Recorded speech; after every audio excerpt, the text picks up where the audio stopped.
आज हम बहुत ही डिटेल से जानेंगे एक बहुत ही कॉमनली आस्क्ड क्वेश्चन कि सी सेक्शन और डिलीवरी के बाद जो हीलिंग होती है उसमें कितना टाइम लगता है। और एक ये कॉन्सेप्ट समझा जाता है कि अगर आपकी नॉर्मल डिलीवरी हो रही है तो आप जल्दी हील करते हैं एज कम्पेयर टू अगर आपका सी सेक्शन होता है।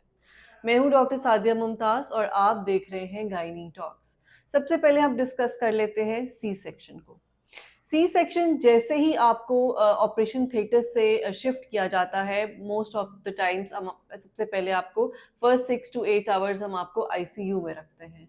तो इस टाइम पे एक तो आपको हमने यूरिन वाला बैग लगाया होता है, बिकॉज ऑब्वियसली आप उस वक्त उठ के जाने की, वॉशरूम जाने की कंडीशन में नहीं होते, तो ऑटोमेटिकली जो यूरिन बन रहा होता है वो उसी बैग में ड्रेन हो जाता है।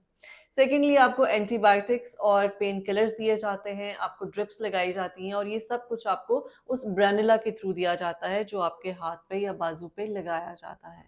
और आपको बहुत स्ट्रॉन्ग किस्म के पेन किलर्स दिए जाते हैं because obviously you have been through a very major surgery. आपकी स्किन पे कट्स आते हैं, आपके इंटरनल ऑर्गन्स पे कट आते हैं, आपके मसल्स पे कट आते हैं। तो डेफिनेटली ये पोस्ट ऑपरेटिवली एक बहुत ही पेनफुल टाइम होता है जिसको हम मैक्सिमम रिलीव करने के लिए आपको पेन किलर्स इंजेक्टेबल फॉर्म में देते हैं।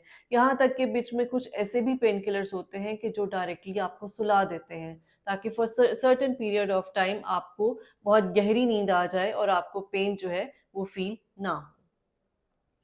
नेक्स्ट डे या 12 से 14 घंटे के बाद हमारी कोशिश होती है कि इतने टाइम पे हम आपको ओरली फ्री कर दें। आहिस्ता आहिस्ता आपको सिप्स शुरू कराए जाते हैं, फिर साथ में चाय, कहवा, बिस्किट, इस तरह की चीज़ें शुरू कराई जाती हैं जब हमें ये आइडिया हो जाता है कि अब आपकी इंटेस्टाइन्स, आपकी आंतें जो हैं वो एनेस्थीसिया के इफेक्ट से बाहर आ चुकी हैं और वो अपनी प्रॉपर अपने मोशन में स्टार्ट हो चुकी हैं।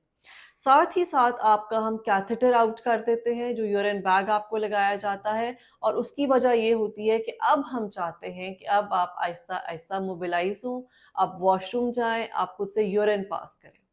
और उसमें ये है कि ज़ाहिर है जब आप उठती हैं, मूव करती हैं, वॉशरूम जाती हैं, तो आहिस्ता-आहिस्ता आपकी मोबिलिटी बढ़ती है, आप में थोड़ा-थोड़ा स्टेमिना जो है वो वापस आने लग जाता है। उसके साथ ही मैं तो अपने पेशेंट्स को ये एडवाइस करती हूँ कि आप प्लीज़ अपनी करवट बदलें, जिस साइड पे आपको ईज़ी लगता है आप उस साइड पे टर्न कर लीजिए, लेग्स को इकट्ठा करें, लेग्स को लंबा करें, मूव अबाउट करें, क्योंकि जितना जल्दी आप अपना मोबिलिटी, आप अपनी मोबिलाइज़ेशन शुरू करते हैं, उतनी ही जल्दी आपकी हीलिंग शुरू हो जाती है। तो नेक्स्ट डे मैं जब नॉर्मली हम 24 से 36 घंटे पेशेंट को हॉस्पिटल में रखते हैं और उसके बाद हम पेशेंट को डिस्चार्ज करते हैं। लेकिन मैं अपने पेशेंट को डिस्चार्ज से पहले एक बहुत ही डिटेल्ड विजिट करती हूँ, जिसमें मैं उनको एक्सप्लेन करती हूँ कि हम आपको आपके ज़ख्म ठीक करने के लिए, आपकी पेन के लिए, आपकी डाइजेशन के लिए और कॉन्स्टिपेशन अवॉइड करने के लिए डिस्चार्ज स्लिप पे डिटेल से मेडिसिन्स दी गई हैं। मैं पेन किलर थोड़ा फराख-दिली से देती हूँ बिकॉज़ अगर आप समझें कि जहाँ पर आपको ब्रैनुला लगा होता है, तो वो भी 1-2 दिन हर्ट करता है, तो ये तो एक मेजर प्रोसीजर था। तो ये पेन किलर के बगैर आपके लिए इसको टॉलरेट करना मुश्किल होगा। और अगर घर जाके आपको पेन फ़ील भी होती है, तो ये एक नॉर्मल बात है। शुरू के 3 से 4 दिन जो है वो ज़रा पेन ज़्यादा फ़ील होती है, आहिस्ता-आहिस्ता वो भी आपकी ठीक हो जाती है, प्रोवाइडेड कि आप घर में भी मोबिलाइज़ रहते हैं। मेरी इंस्ट्रक्शंस में सबसे इम्पोर्टेंट बात होती है, एक तो ये मोबिलाइजेशन, दूसरी चीज़ ये कि आपने अपना वाटर इनटेक बहुत अच्छा रखना है। अपना पानी बहुत अच्छा पिएँ और उसी वक़्त से आप अपने पेट की एक्सरसाइज़ शुरू कर दें। ये एक बहुत ही सबसे पहले पेशेंट इस बात पे परेशान हो जाते हैं कि हमारी तो अभी सर्जरी हुई है, हम अभी से पेट की एक्सरसाइज कैसे कर सकते हैं? नो, आपको उसी वक़्त से करनी है। और करना क्या है? आपने कुछ भी नहीं करना, आपने सिर्फ़ अपने पेट को अंदर खींचना है फॉर 5 टू 6 सेकंड्स और फिर उसके बाद आपने साँस ले लेना है।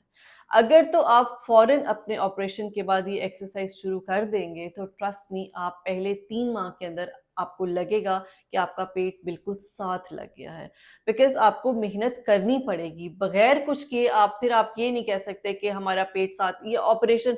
और जो एक और मिथ होती है कि जी ऑपरेशन की वज़ह से हमारा पेट बढ़ गया है, ये वज़न बढ़ गया है, मैं मोटी हो गई हूँ।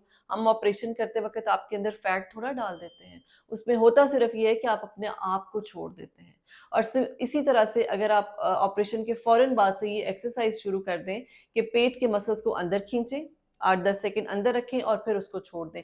ये आपको जब याद आता है 10 दफ़ा, 100 दफ़ा, 200 दफ़ा, जो कुछ आप कर रहे हैं, इसके लिए कोई वो बाउंड नहीं है कि बैठ के करना है, खड़े होके करना है। आप चाहे लेटें, खड़े हों, बैठें, कोई काम करें, आप ये एक्सरसाइज कर सकते हैं। सेकेंडली ये है कि ऑल ओवर द मार्केट्स अब आपको ब्रेस्ट फीडिंग कुशन्स मिलते हैं। आपको अपनी बैक को स्ट्रेट रखना है। अगर आप अपनी बैक के स्ट्रेट करने का ख्याल नहीं करेंगी तो थ्रू आउट आप लाइफ आपको बैक एक रहेगी और उसका जिम्मेदार जो है वो इंजेक्शन होगा जो बेचारा आपकी कमर में लगाया जाता है, जिसका इस बैक एक में कोई रोल नहीं है। क्योंकि आपकी हड्डियां नरम हो चुकी होती हैं तो इस वजह से ये आपको बैक एक रहती है। आप अपने पोस्चर को सीधा रखें। खुद आपने झुक के बच्चे के ऊपर बच्चे को दूध नहीं पिलाना बल्कि बच्चे को लिफ्ट करना है। अगर आप वो ब्रेस्ट फीडिंग कुशन्स लेंगे तो आप वो बच्चा जो है उस कुशन पे बहुत आराम से लाई कर सकता है और आप अपनी बैक स्ट्रेट रख के बच्चे को फीड करा सकते हैं। शुरू के 1 हफ्ते में मैं पेशेंट को कहती हूँ कि आप दूध, fruit juices, specially tetra pack juices, बहुत स्पाइसी फूड, फास्ट फूड इसको अवॉइड करें। पहले 1-2 दिन जो है यखनी, चावल, खिचड़ी इस तरह की चीज़ें लें और जब आपकी डाइजेशन प्रॉपर शुरू हो जाती है, उसके बाद आप कुछ भी खा सकते हैं। लेकिन कुछ भी खाने में बेहतर यही है कि आप हेल्दी फूड लें। अपने प्रोटीन डाइट ज़्यादा लें, एग्स लें, मिल्क लें, डेयरी लें।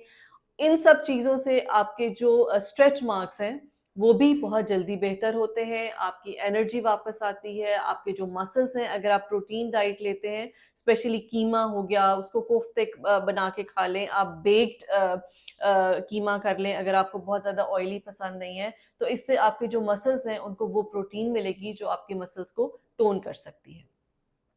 टोनिंग एक्सरसाइजेज़ में अब दोबारा से आपको बता रही हूँ कि ये आपके लिए बहुत ज़रूरी है। जैसे कि मैंने पहले बताया पेन किलर्स आपको दिए जाते हैं, छठे 7वें दिन जो है आपकी पेन काफ़ी हद तक रिलीव हो जाती है और एक और चीज़ मैं हमेशा अपने पेशेंट को गाइड करती हूँ कि कभी भी पेन के शुरू होने का इंतज़ार ना करें। जो आपको पेन किलर का टाइम बताया गया है, चाहे आपको दर्द है, चाहे आपको दर्द नहीं है, आपने टैबलेट ले लेनी है ताकि आपको वो दर्द फ़ील ही ना हो। और इसी तरह से अगर आप रूटीन में पेन किलर लेते रहेंगे तो आपके वो 4-5 दिन भी पेन फ्री गुज़रेंगे। ऑलमोस्ट 8th या 10th डे पे हम आपके स्टिचेस आउट करते हैं और जब आपके स्टिचेस आउट होते हैं तो आप थोड़ा-सा मेंटली रिलैक्स फील करते हैं कि अच्छा अब स्टिचेस आउट हो गए हैं तो मैं हील हो गई हूँ, सब कुछ बेहतर हो गया है और ये होता भी है। साथ ही साथ जो आपकी स्किन है वो तो 8 टू 10 डेज़ में हील करती है लेकिन इनर जो स्टिचेस हैं उनमें कम से कम आपको 2 से 3 माह लग जाते हैं अपनी जो एक्सट्रेनस रूटीन है उसको अडॉप्ट करने में। जैसे कि आपने देखा है कि मैटरनिटी लीव्स भी ऑलमोस्ट 3 मंथ्स के लिए दी जाती हैं। तो वो इसी वजह से कि 90 डेज़ तक एटलीस्ट आपको रेस्ट करना है, अपने बेबी का ख़्याल रखना है, अपना ख़्याल रखना है।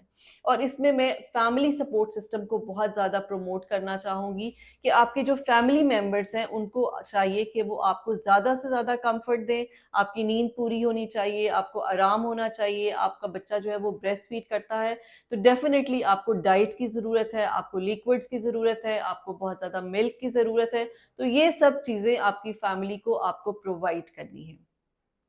सेकेंडली ये कि आप जब 3 मंथ्स गुज़र जाते हैं, तो उसके बाद आप अपना जिम कर सकती हैं, आप अपनी एक्सरसाइज़ेज़ कर सकती हैं, आप अपनी जॉब पे जा सकती हैं। 3 मंथ्स के बाद आप समझें कि आप फुली अल्हम्दुलिल्लाह रिकवर्ड हैं। तो ये तो थी हमारी सी सेक्शन की जर्नी। इस वीडियो में मैंने आपको सी सेक्शन से रिलेटेड बताया है। Stay tuned for tomorrow's video. कल की जो वीडियो होगी उसमें मैं आपको ये हम कंपेयर करेंगे कि सी सेक्शन और डिलीवरी की हीलिंग जो है उसमें क्या डिफरेंस है और डिलीवरी की हीलिंग सी सेक्शन से क्या वाक़ई ही जल्दी होती है या ये सेम टाइम लेते हैं। Thank you so much.